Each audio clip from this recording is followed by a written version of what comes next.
حضرت ابو ہریرہ رضی اللہ تعالیٰ عنہ سے مروی ہے کہ حضور اقدس صلی اللہ علیہ وآلہ وآصحابہ وسلم نے فرمایا کہ حضرت سلیمان بن داؤد علیہ السلام کو رب تعالیٰ نے ایسی بابرکت کلمات عطا کی تھی کہ اس کے بعد کسی نبی کو وہ کلمات حق تعالیٰ نے عطا نہیں کی۔ میرے سوا اگر میری امت اپنے اولاد کی خیر اور برکت اور سلامتی کے لیے پڑھتا ہے تو وہ کام حق تعالیٰ اپنے ذمہ لے لیتا ہے۔ ان کی حاجات آنکھ چپکنے سے پہلے حل ہو جاتی ہے، جیسے کہ آصف بن بریہ نے آنکھ چپکنے سے پہلے تخت بلقیس اٹھایا تھا۔ وہ انہی بابرکت کلمات کی طاقت تھی۔ حضرت ابو ہریرہ رضی اللہ عنہ فرماتے ہیں کہ میں اپنی تمام زندگی میں اسی دن سب سے زیادہ خوش ہوا تھا، پھر میں عرض گزار ہوا اور وہ کون سی کلمات ہیں؟ آپ صلی اللہ علیہ وآلہ وسلم نے فرمایا، بسم اللہ الرحمن الرحیم، السلام علیکم ورحمۃ اللہ۔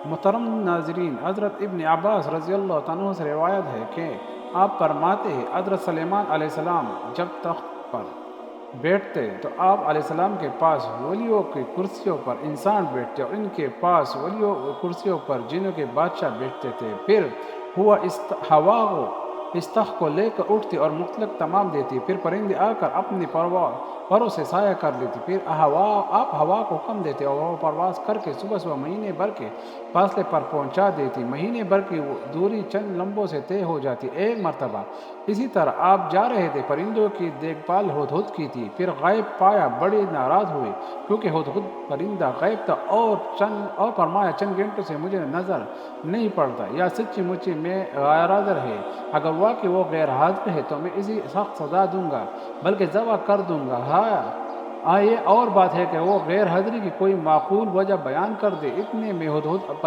آ گیا۔ پرندوں نے کہا کہ آج تیری خیر نہیں، بادشاہ سلامت تیری سزا طے کر چکا ہے۔ اسی نے کہا یہ بتاؤ کہ ان کے الفاظ کیا تھے؟ انہوں نے بیان کیے تو ہدہد خوش ہو کر کہنے لگا کہ پھر میں بچ جاؤں گا۔ چنانچہ ہدہد حضرت سلیمان علیہ السلام کے دربار میں پیش ہوا اور کہنے لگا، اے اللہ کے نبی، میں ایسی خبر لے کر آیا ہوں جو آپ کے پاس بھی نہیں ہے، معروف سے اڑا ہوں اور پختہ یقین سے خبر لایا ہوں کہ اسی کی بادشاہی ایک عورت کو میں نے کرتے ہوئے پایا۔ اس کے وزیر اور مشیر 312 شخص ہے اور اس میں سے ہر شخص کے ماتحت 12,000 کی جماعت ہے۔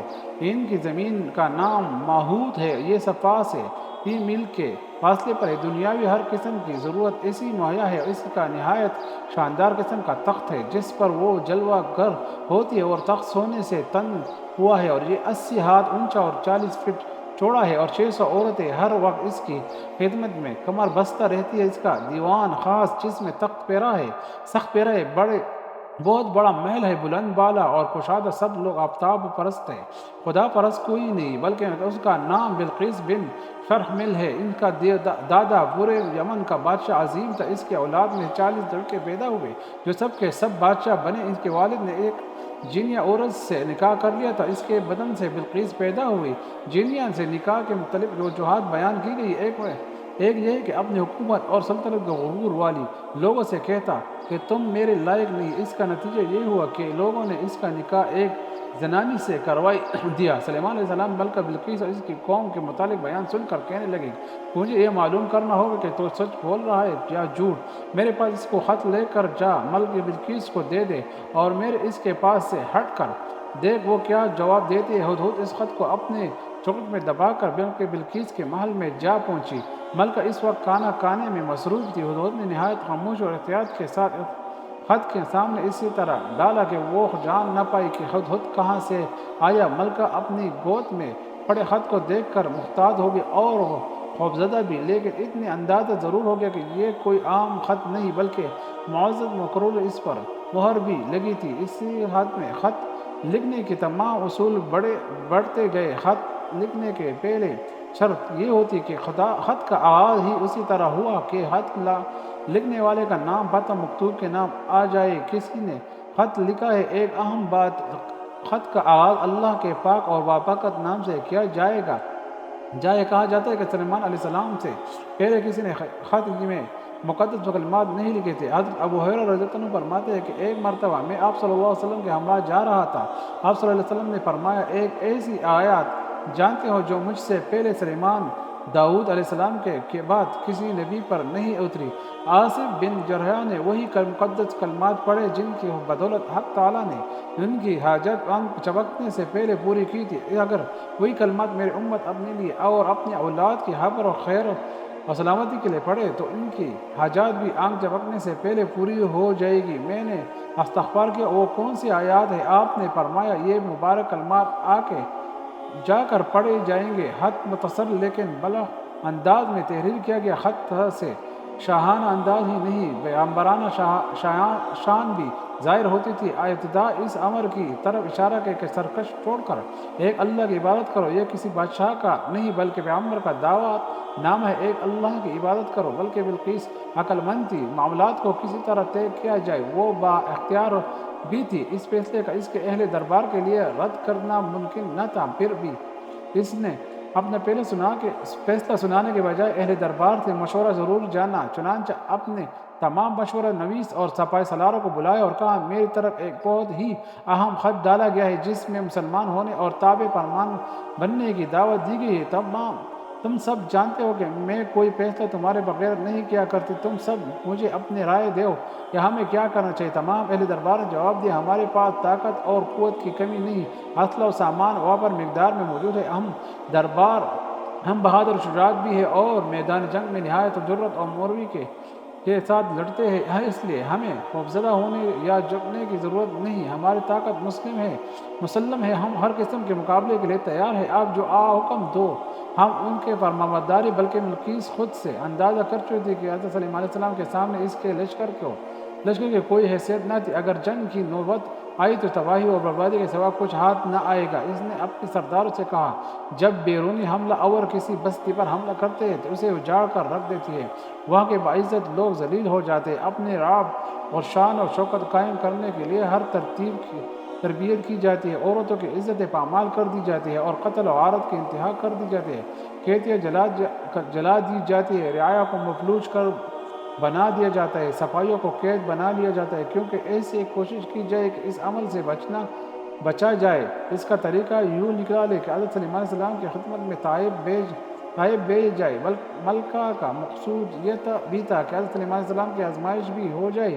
اگر وہ طائب لے کر راضی ہو گئے تو اس امر کی علامت ہوگی کہ وہ ایک بادشاہ ہے اور ان سے مقابلہ کرنے کے لیے دنیاوی وسائل کا کام دے سکتے۔ اگر وہ واقعی نبی ہے تو ان کے تحائف ان کے نزدیک کوئی اہمیت نہ ہوگی۔ ان کا ہدیہ قبول نہ کرنا اس امر کی طرف اشارہ ہو کہ ہمیں اطاعت کیے بغیر نہ رہ سکیں گے۔ ایک روایت کے مطابق سونے کی اینٹیں، جواہرات، قیمت برتن، بعض روایات میں ہے کہ 100 غلام جنہیں زمانہ لباس پہنا کر آزمائش کے لیے لایا گیا تھا اور 100 کنیزیں بھی تھی۔ مطلوب یہ تھا کہ حضرت سلیمان علیہ السلام کی آزمائش کی جائے۔ اگر وہ ان زمانہ لباس میں مردوں کو جو بہو بالکل خواتین نظر آتے تھے، آپ علیہ السلام پہچان لیتے تو نبی ہے، ورنہ مخصوص ایک بادشاہ جب انتہائی شاطر ملکہ بلقیس کے قاصد آپ علیہ السلام کی حکمیت میں پہنچا تو آپ علیہ السلام نے تمام مہمانوں کو وضو کروا کے تازہ دم ہونے کے لیے کہا۔ لڑکیوں نے برتن سے پانی بہا کر ہاتھ دھوئے، جبکہ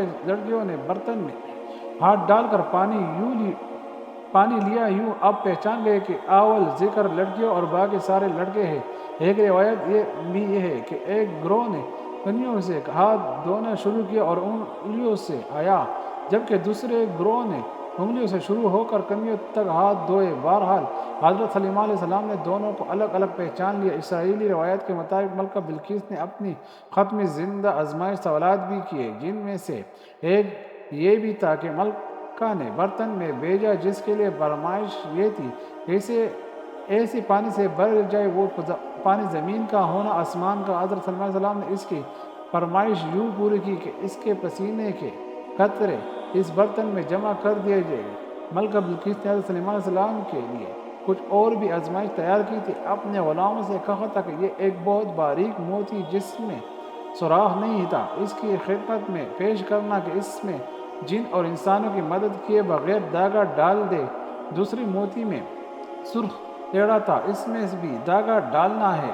اگر یہ ان سوالوں کو حمقانہ یا ناممکن سمجھ کر غصے میں آ گیا تو وہ ایک عام بادشاہ ہے۔ اگر اس کا رویہ متحمل اور خوشگوار رہا تو جان لینا کہ وہ معمولی بادشاہ نہیں بلکہ نبی ہے۔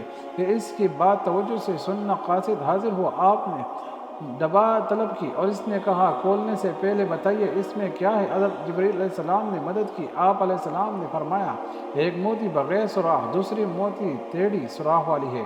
قاصد نے کہا ان دونوں میں دھاگا ڈالو دو۔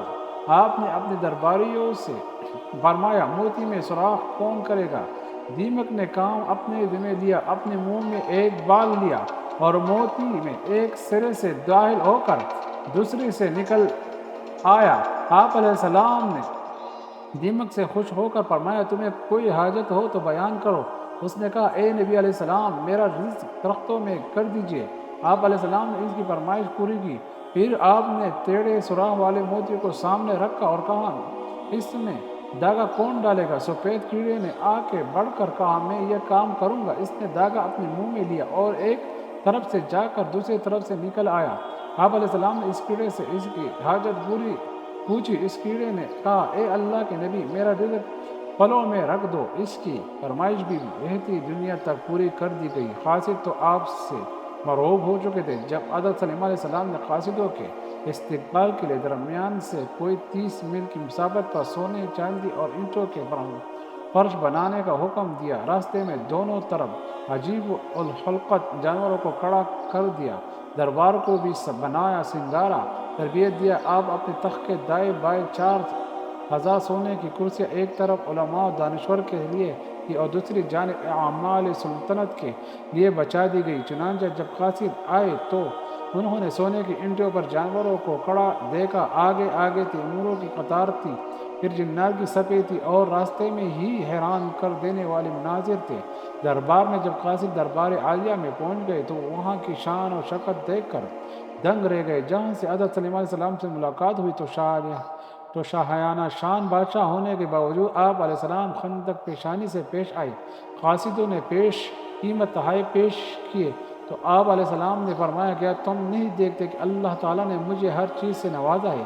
یہ مال اور دولت میرے لیے بے معنی ہے اور تم مجھے معمولی تحائف دے رہے ہو، جبکہ اللہ تعالیٰ نے مجھے نبوت سے سرفراز کیا ہے۔ پھر جن پرندوں اور ہواؤں کو میرے لیے مسخر کیا، میرے بادشاہی کی شان و شوکت تم دیکھ ہی رہے ہو۔ اس دنیاوی ساز و سامان کی میرے نزدیک کوئی حیثیت نہیں۔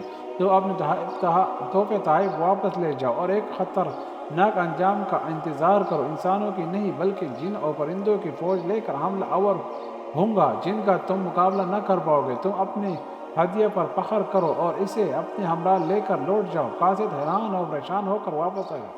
حضرت سلیمان علیہ السلام کے دربار کے حوال کے علاوہ ان کے اعلان جنگ بھی ملکہ کو سنایا۔ ملکہ جان گئی تھی کہ وہ بادشاہ کے علاوہ نبی بھی ہے اور اللہ کے نبی اور رسول سے لڑنا گویا اللہ سے مقابلہ کرنا ہے جس کی طاقت ہم میں نہیں بلکہ ملکہ نے حضرت سلیمان علیہ السلام کے دربار میں حاضری دینے کا فیصلہ کیا۔ کہا جاتا ہے کہ اسی نے 12,000 سردار متعین کیے جن کے ماتھے 1,00,000 سپاہی تھے۔ حضرت سلیمان علیہ السلام نے دور سے کوئی دھول جیسا دھواں اٹھتا ہوا دیکھا تو جان گئے کہ ملکہ بلقیس اپنی سپاہیوں کے ساتھ آ رہی ہے اور اس وقت وہ محل سے 3 میل کے فاصلے پر تھی۔ حضرت سلیمان علیہ السلام نے سوچا کہ وہ میرے دربار کی شان و شوکت کے ساتھ ساتھ پیغمبرانہ معجزہ بھی دیکھ لے، اور اس لیے آپ علیہ السلام نے اپنی اس مجلس میں کہا جہاں آپ صبح سے دوپہر تک مقدمات کا فیصلہ کیا کرتے تھے، جہاں جن اور ہند سب ہی شریک تھے۔ آپ نے فرمایا کیا ملکہ بلقیس کا تخت جس کی پیش قیمت اور نادر ہونے کی بہت شہرت ہے، ملک کے میرے دربار میں پہنچانے سے پہلے کوئی لا سکتا ہے؟ کیونکہ جب وہ یہاں آ جائے گا، ایمان لے آئے گی، پھر اس کا مال ہم پر حرام ہو جائے گا۔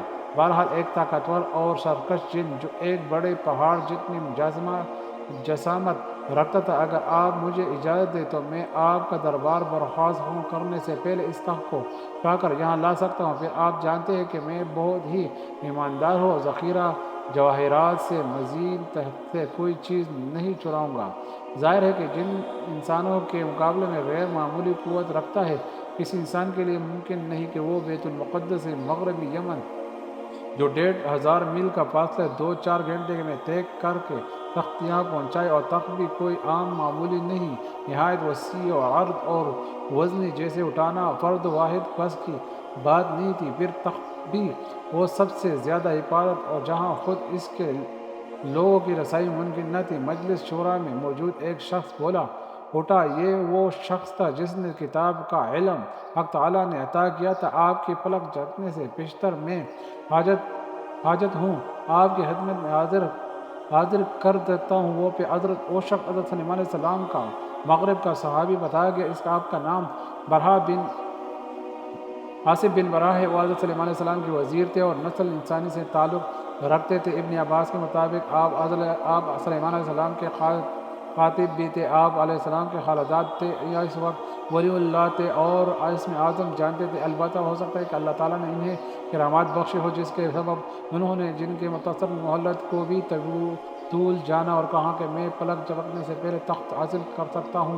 چنانچہ لمبا برباد کیے بغیر آصف بن برہ نے بسم اللہ الرحمن الرحیم بابرکت کلمات پڑھا اور تخت بلقیس کو حاجت جانی، اور اللہ تعالیٰ نے اس کی وہ حاجت پوری کر دی۔ یہ وہ مقدس کلام ہے جس کو پڑھنے سے ہر وہ دین مراد پوری ہو جاتی ہے۔ یہ وہ کلام ہے جو ہمارے نبی کریم صلی اللہ علیہ وسلم کے علاوہ صرف حضرت سلیمان علیہ السلام کو عطا کی تھی۔ حضرت سلیمان علیہ السلام نے تخت اپنے سامنے موجود پایا، تمام اہل دربار حیرت زدہ رہ گئے۔ آپ نے فرمایا، یہ میرے رب کا فیصلہ ہے جو مجھے آزمانا چاہتا ہے کہ میں شکر گزاری کرتا ہوں یا بے پرواہ رہتا ہوں۔ لمبا بھر میں تخت کی یہاں موجودگی میں میرا یہ آصف بن برہ کا کوئی کمال نہیں، یہ سب حق برتر کی عطا ہے۔ بہرحال تخت پہنچ گیا۔ آپ علیہ السلام نے حکم دیا، اس تخت کی حالت تھوڑی بہت تبدیل کر دی جائے، کچھ ہیرے جواہرات بدل دو، رنگ تبدیل کر دو، تاکہ جب ملکہ یہاں پہنچے تو دیکھ جائے کہ آیا وہ اپنے تخت کو پہچانتی ہے یا نہیں، اتنا بڑا معجزہ دیکھ کر وہ راہ ہدایت پاتی ہے یا نہیں۔ دربار سلیمان علیہ السلام میں حاضر ہوئے، اپنی طرف سے بڑی شان و شوکت کے ساتھ اونٹوں کے قافلوں کے ساتھ، جس پر عہدہ عنبر اور خوشبو لذت تھی، وہ سونا ہیرے جواہرات لے کر یہ آئی تھی۔ جب وہ وہاں پہنچے، یقیناً یمن اس کے لیے حیران کن تھا۔ اس کے سامنے موجود تخت تھوڑی بہت تبدیلیوں کے ساتھ اس کا اپنا تھا۔ بولے، یہ تو میرا تخت ہے، یہ کیسے آ گیا؟ کہنے لگی، کہاں روئے رشم، کہاں صبا کا علاقہ، اس کا محل، اس کے محافظ اور وہاں کھڑے پہرے دار، اس تخت کے کیسے ممکن ہے؟ شدید پہرے کے باوجود تخت یہاں بیت المقدس میں حضرت سلیمان علیہ السلام کے درد السلطنت میں ایسے یہاں کون لا سکتا ہے؟ وہاں میں مطلع تھی کہ حضرت سلیمان علیہ السلام نے سوال کیا، تیرا تخت بھی ایسا ہی ہے؟ بلکہ ملکہ بلقیس واضح جواب دینے کی قدرت نہ رکھتی تھی، باہم انداز میں بولی، ہم تو اس کرامات سے پہلے یار کی نبوت کے قائل ہو چکے تھے۔ حضرت سلیمان علیہ السلام نے سوچا کہ نبوت کے معجزے تو وہ دیکھ چکی ہے، اب اسے ظاہری سلطنت اور جال و جلال بھی دکھایا جائے۔ ملکہ بلقیس سبا کی آمد کی خبر سن کر آپ جنوں کو ایک ایسے محل کی تعمیر کا حکم دے چکے تھے جو صرف اور صرف کانچ کا تھا اور اس کے نیچے پانی سے لبب ہوا۔ اس شیشے بہت ہی صاف شفاف تھا، آنے والا شیشے کا امتیاز نہیں کر سکتا، بلکہ اسے ایسے ہی معلوم ہوتا تھا کہ پانی ہی پانی سے، حالانکہ اس کے اوپر شیشے کا فرش ہے۔ بادشاہ کا مذہب عوام کا مذہب ہوتا تھا، اس لیے ملکہ بلقیس کی ایمان لانے کے ساتھ ہی اس کی پوری قوم بھی ایمان لے آئی۔ اللہ تعالیٰ سے دست ادب اور دعا میرے تمام مسلمان بہن بھائیوں کے بچوں کو